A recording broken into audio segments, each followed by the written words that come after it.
You won't believe what happens inside your own mind in the 3 seconds after someone challenges you. Because in that gap, before a single word leaves your mouth, you have already surrendered something most people never even notice is theirs to lose. You feel the urge rising before you're even aware of it. Someone questions your decision. Someone raises an eyebrow at your choice, and immediately, some ancient reflex in you starts assembling a case. Reasons, justifications, context, proof. You want them to understand, you need them to see it your way.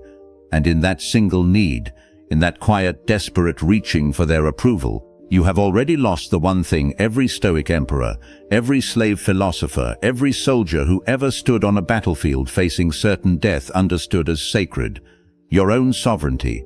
This is animus romanus, and what you are about to hear will change the way you understand every argument, every raised eyebrow, every uncomfortable silence you have ever tried to fill with words for the rest of your life. Over-explaining feels like communication. It is not, it is a confession. Every unrequested justification you offer is a small, involuntary admission that you do not fully believe you had the right to act as you did. Watch closely the next time you catch yourself doing it. The words come faster than thought, tumbling out to fill a silence that was never actually asking to be filled. Nobody demanded an explanation. You supplied one anyway, unprompted, because somewhere beneath the surface, a quiet and persistent voice insists that your legitimacy depends on being understood. This is the anxiety hiding beneath so much of modern life. The terror of being misread, misjudged, mistaken for someone you are not. And so you talk, you clarify, you defend a decision nobody attacked, because the attack you fear is not coming from them, it is coming from within. The ancient Stoics named this affliction long before modern psychology gave it clinical vocabulary. They called it a disturbance of the soul rooted in a fundamental confusion, the confusion between what is yours to control and what is not, your reasoning, your intention, your effort, your integrity. These belong to you entirely, untouchable by any outside force. But another person's interpretation of you, their opinion, their judgment, the story they tell themselves about your motives, that belongs to them, and it always will, no matter how eloquently you plead your case. The moment you attempt to manage what someone else thinks of you, you have stepped outside your own domain and into a territory you were never meant to occupy. A territory where you have no real power, only the illusion of it, purchased at the cost of your peace. Consider what happens the very first time you choose not to explain yourself, not out of arrogance, not out of coldness, but out of a settled, internal recognition that your worth does not require ratification from anyone standing in front of you. Someone questions a decision, and instead of the familiar flood of justification, there is simply quiet. You feel it before you understand it, a strange, almost unfamiliar steadiness. It is uncomfortable at first, like a muscle you have never used suddenly being asked to bear weight. The silence stretches. They wait for your defense. It does not come. And in that gap, something shifts permanently, not in them, but in you. You realize, perhaps for the first time, that their confusion is not your emergency. Their disapproval is not your debt to pay. This is not indifference. Indifference is cold, detached, uncaring. What we are describing is something far more disciplined, a fierce, deliberate custody over your own inner territory. The Stoics did not teach apathy. They taught precision, knowing exactly which battles belong to you, and refusing, absolutely refusing, to enlist in any other. Marcus Aurelius, ruling an empire besieged on every border, understood that he could not control the loyalty of every senator, the gossip of every court, the private judgments whispered behind closed doors. What he could control was the composure with which he met each of them. That composure was not a performance, it was a fortress, and it was built one unexplained silence at a time. Notice how much of your daily exhaustion comes not from your actual responsibilities, but from the invisible labor of managing what other people think of you. The rehearsed responses to imagined criticism, the anticipatory defenses against judgments that may never even be spoken aloud. You are fighting battles that exist only in your own mind against opponents who may not even know they have been cast in your private war. This is the hidden cost of over-explaining. It is not merely a communication habit. It is a leak in your own sovereignty, a slow and constant hemorrhage of energy toward people and opinions that were never yours to carry in the first place. The dichotomy of control is not an abstract philosophical exercise. It is a daily, practical weapon. Ask yourself, before you speak, before you justify, before you explain, is this within my power? Their opinion of me, is that mine to control? Their interpretation of my choices, is that mine to author? If the answer is no, then continuing to fight for it is not diligence. It is a quiet form of self-betrayal, dressed up as courtesy, and the moment you stop fighting for what was never yours, you discover something almost unsettling in its simplicity. You were never actually powerless in these situations. You were simply spending your power in the wrong direction. There is a version of you that does not reach for approval, like a drowning man reaches for driftwood. There is a version of you whose silence is not empty but full of a settled certainty that requires no external witness to be true. That version of you is not a distant ideal. It is available the next time someone questions a choice you have already made peace with. But to understand how far this discipline can be taken, how an emperor facing outright betrayal chose not a single word of self-defense, we must go back nearly 2,000 years, to a man surrounded by enemies who smiled at him by day and plotted against him by night. He never once raised his voice against the men who betrayed him. Not when the letters arrived confirming what he already suspected. Not when the names of his own trusted generals appeared among the conspirators. Not even when an entire province declared for a rival who had once knelt before him swearing loyalty. Marcus Aurelius, Emperor of Rome, master of legions that could level cities, chose in the face of the deepest betrayal of his reign to do something almost incomprehensible by modern standards. He did nothing at all. He did not rage. He did not scramble to defend his reputation to the Senate. He returned quietly to his tent, and he wrote, "The revolt of Avidius Cassius is one of the strangest episodes in Roman history, not because of the treachery itself. Betrayal among the powerful is as old as power, but because of how completely Marcus refused to perform the role of the wronged man." Cassius, a general Marcus had trusted with the eastern provinces, declared himself emperor based on a false rumor that Marcus had died. When the truth emerged that Marcus was very much alive, Cassius did not retreat. He pressed forward anyway, gambling that ambition alone might carry him to the throne. It was by any measure an act of profound personal insult, and Marcus's private writings from this period contain no fury, no wounded pride, only a colder, more disciplined question: what is actually within my power to do about this? This is the heart of what the Stoics called the inner citadel, an internal fortress no external siege could ever breach, because its walls were built not of stone but of judgment. Rome itself might be crumbling into civil war. Senators might be whispering in corners, recalculating their loyalties, waiting to see which way the wind would blow before committing to either side. And none of it touched the citadel, because the citadel was never located in Rome at all. It existed entirely within Marcus's own mind, in the narrow and absolute territory of his own reasoning and will. Cassius could seize provinces. He could not seize that. What makes this story unbearable to modern sensibilities is how badly we want Marcus to fight back with words. We want the confrontation. We want the emperor to stand before the Senate and deliver a blistering account of his own righteousness, to catalogue every grievance, to demand that history record his innocence in vivid detail. He does not give us that. Historical accounts describe him instead expressing something closer to sorrow than vindication, reportedly remarking that he had been denied the chance to show mercy, since Cassius was killed by his own soldiers before Marcus could reach him, and by some accounts pardon him outright. Read that again.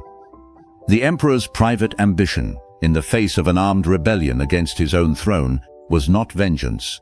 It was the preservation of his own character, regardless of what his enemy had done to provoke him. This is the discipline so many people mistake for weakness. They assume that the man who does not defend himself publicly must be either unaware of the attack or too weak to answer it. But there is a third possibility, one the Stoics understood with total clarity. that the strongest response to an accusation is sometimes silence, not because you have nothing to say, but because saying it would require you to step down from a position no attacker can actually reach. Every time you descend into public self-defense, you leave the citadel to fight on ground your opponent chose.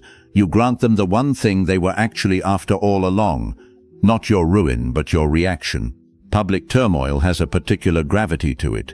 It pulls at you, demands your participation, insists that silence in the face of accusation is itself a kind of guilt.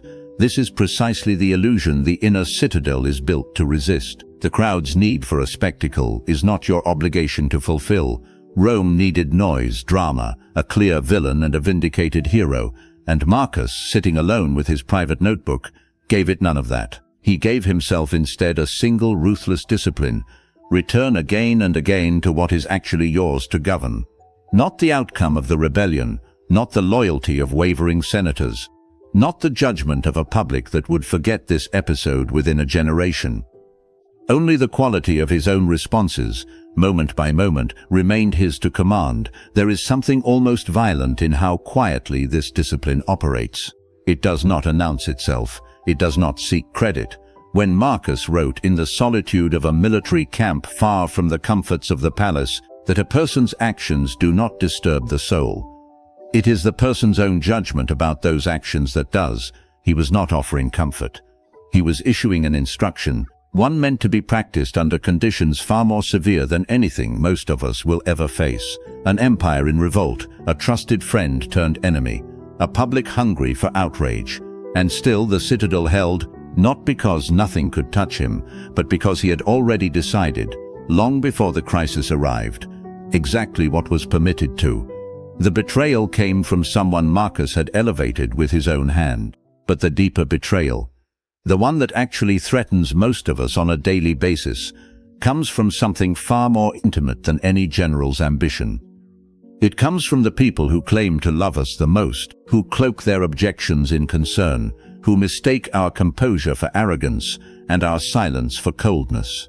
Before we can understand how to survive public ridicule, we must first understand something far more dangerous: how our own minds are turned against us, weaponized by people who have learned to read our explanations as an opening rather than an answer. Somewhere behind every accusation directed at you lies a confession its speaker has not yet made to themselves. This is one of the most quietly devastating truths in all of human psychology, and it is the reason so many of your explanations, offered in good faith, are turned into weapons before you even finish speaking. The mechanism is called projection, and once you understand how it operates, you will never again mistake certain attacks as being about you at all. Projection works like this: a person carrying an unresolved insecurity about their own ambition, their own discipline, their own choices, encounters someone who reminds them, often unconsciously, of the very thing they have failed to become.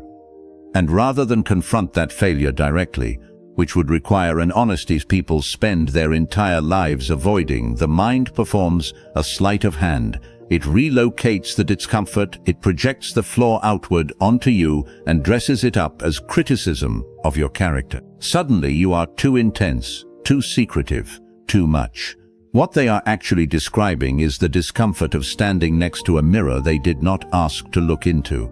This is precisely why over-explaining is so dangerous with a person operating from projection. You believe you are offering clarity. They receive it as material. Every detail you volunteer, every justification you provide, becomes another thread they can pull on, another inconsistency to seize, another opening through which they can redirect their own unease back onto you with greater precision. You handed them the weapon. You sharpened it yourself, out of a desperate wish to be understood by someone who was never actually interested in understanding you, only in resolving their own discomfort at your expense. Notice how this plays out in ordinary rooms, not palaces or battlefields. You mention a new goal, a new direction, a discipline you have taken up, and instead of curiosity, you receive a strange immediate skepticism. Questions phrased as concern, doubts dressed as practicality. Are you sure that's realistic for you? The tone matters more than the words. There is an edge to it, a need to see you falter, however small.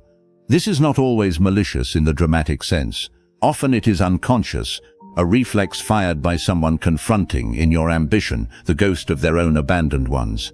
But unconscious does not mean harmless, and your explanation, your careful, well-intentioned account of your plans, only gives that reflex more to work with.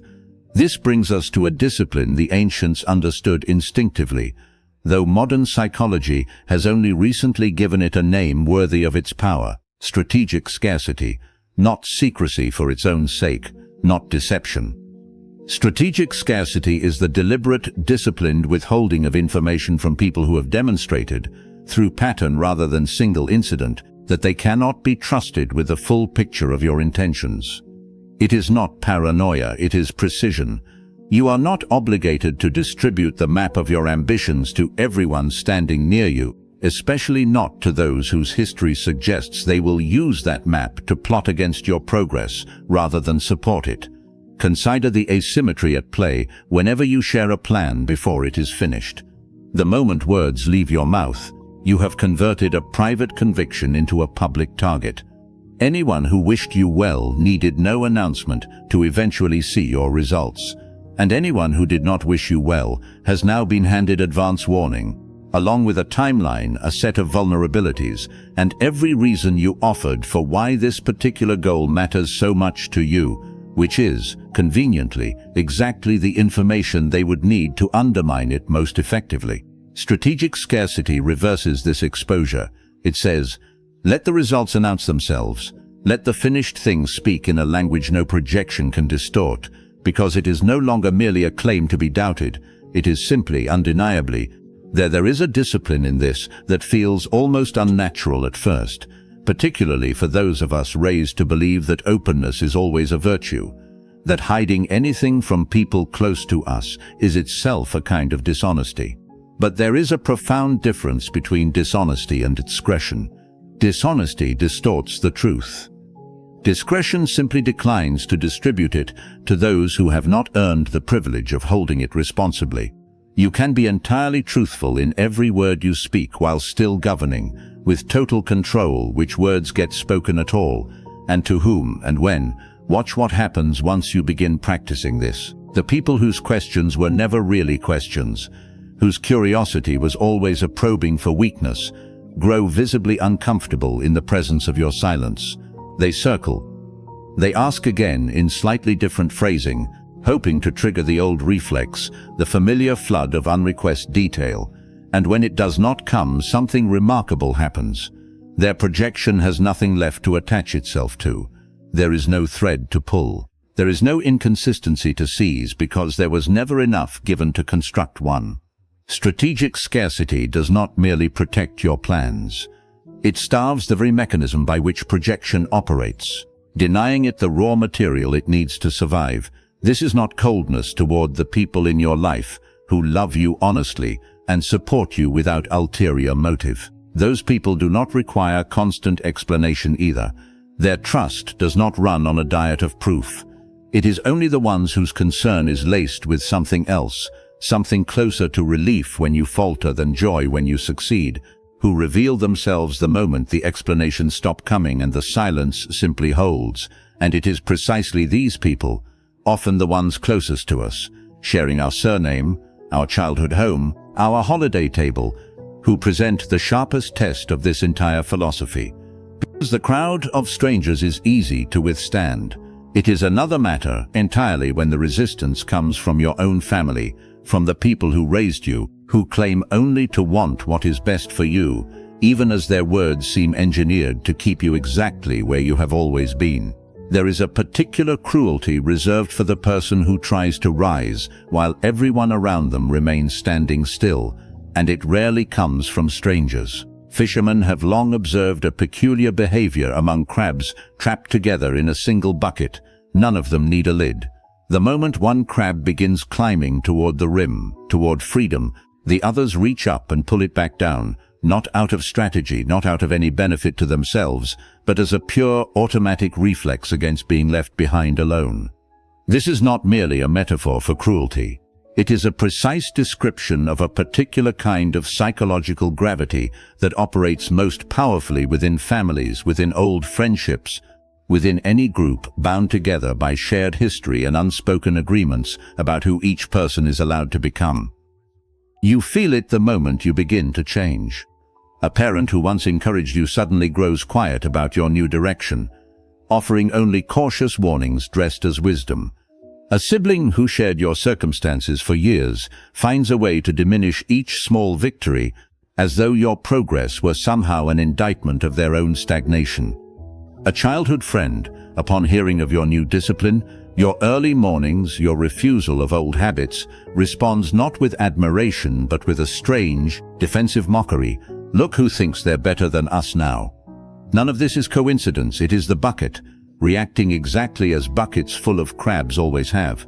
The Stoics, and Epictetus most of all, understood a version of this dynamic intimately, because Epictetus himself began life as a slave, subject to the mockery, judgment, and casual cruelty of people who held power over every aspect of his existence. He could not simply walk away from ridicule the way a modern person might unfollow an account or leave a room. He had to develop out of absolute necessity a discipline for metabolizing insult without being destroyed by it. His teaching was severe in its simplicity. If someone tells you that you have behaved poorly, and you have in fact behaved poorly, then correct yourself. The criticism was useful, regardless of the cruelty in its delivery. But if the accusation does not correspond to the truth of your own conduct, then it is not a verdict on your character. It is merely a sound, air disturbed by another person's mouth, carrying no more weight than wind against stone, unless you choose to grant it that weight yourself. This distinction matters enormously when the ridicule comes from family, because family ridicule arrives soaked in a particular emotional solvent that makes it far more corrosive than the mockery of strangers. A stranger's insult can be dismissed as ignorance. A family member's insult carries the implicit accusation that you are betraying some shared identity, some unspoken contract that says we all stay the same size, so no one has to feel smaller by comparison. This is precisely the poison in the phrase, "Who do you think you are?" A question that sounds like an insult, but is underneath a confession of fear, the fear that you're becoming something more will somehow expose everyone who chose to remain something less. Radical domestic self-discipline is the practice of refusing to negotiate your standards down to the comfort level of the room you happen to be standing in. It means keeping your early mornings even when a sibling teases you for turning down a late night out. It means maintaining your discipline around food, around spending, around how you speak to yourself and others, even in the house where you grew up, surrounded by people who have known you since before you had any standards at all, and who may quietly prefer you that way. This is often the hardest place to practice stoic composure, because a boardroom rival can be dismissed as merely a rival. A parent's disappointment, however unfair, however rooted in their own unresolved history, rather than any real flaw in you, lands somewhere far deeper, somewhere that bypasses reason entirely and speaks straight to the oldest, most vulnerable part of you. And yet the discipline holds precisely because it must be applied everywhere, or it holds nowhere at all. If your composure is reserved only for strangers and abandoned the moment your mother raises an eyebrow at your ambitions, then you have not actually built an inner citadel. You have built a facade, convincing to outsiders and useless where it matters most. Epictetus did not teach a philosophy of convenience, applicable only when the stakes were low and the audience unfamiliar. He taught a discipline meant to hold under the exact conditions where holding is hardest, in the presence of those who know precisely which words will hurt you most, because they were there when you were formed, and some part of them still wants to author who you become. There is a specific, quiet satisfaction available to the person who can sit at a family table, absorb an insult disguised as concern, decline to defend themselves, and continue eating with the same steady composure as before, not out of suppressed rage, not out of performance, but out of a genuine internal settling that no longer requires this particular room's approval to feel whole. This is not achieved through confrontation. It is achieved through repetition, through choosing, meal after meal, gathering after gathering, to keep your discipline exactly as it was before you walked through that door. The bucket cannot hold what refuses to be pulled down. But this refusal, sustained over months and years in the smallest rooms and against the people who know you best, builds towards something larger than domestic peace alone. It builds toward an immunity that extends far beyond the family table, into every room where sabotage wears a friendly face. The office, the social circle, the places where your quiet ambition becomes, without you ever announcing it, the most dangerous thing in the building. There is a kind of pressure that builds only in the dark, only when a thing is held privately, given no outlet, no audience, no premature applause to release it too early. Water becomes steam only inside a sealed container. Coal becomes diamond only under weight it cannot escape. And ambition, kept entirely to yourself, undergoes a transformation that no announced goal, no publicly declared resolution has ever managed to survive intact. This is the final and perhaps most demanding discipline. The willingness to contain your own becoming, to let the pressure build without venting it through premature words, until what emerges is no longer a hope you spoke of once and abandoned, but a result no one saw coming because no one was ever shown the forge. Eternal containment is not suppression. Suppression denies a feeling exists. Containment simply declines to broadcast it. You can feel the full weight of your own ambition, burning and specific and alive, while showing the world a face of complete calm, ordinary routine, nothing worth commenting on. This is precisely what makes you immune to sabotage in places where sabotage thrives most easily, the office where a colleague, sensing your quiet momentum, might otherwise maneuver to slow it, the social circle where an old friend, threatened by your trajectory, might otherwise find some clever way to needle at your resolve before it hardens into something unstoppable. They cannot sabotage a fire they do not know is burning. They cannot pull down a climber they never saw approach the rim of the bucket. Workplace sabotage rarely announces itself directly. It arrives as a missed introduction, a project quietly reassigned, a compliment withheld at the exact moment it was earned. And it is almost always provoked, whether the saboteur admits this to themselves or not, by visible ambition, by the employee who cannot help narrating every promotion they are hoping for, every certification they are pursuing, every plan for advancement, long before any of it has actually occurred. Announced ambition invites a specific kind of resistance, because it asks the people around you to either celebrate a future that has not yet threatened their own position, or to quietly begin working against it before it can. Contained ambition asks nothing of anyone. It simply arrives, fully formed, as a fact rather than a threat that had time to be organized against. This is the deepest expression of everything we have traced across every lesson before this one. The refusal to over-explain, the custody of your own inner citadel while the world outside erupts in turmoil, the recognition that projection will always try to turn your openness into a weapon, and that strategic scarcity starves that weapon of its raw material.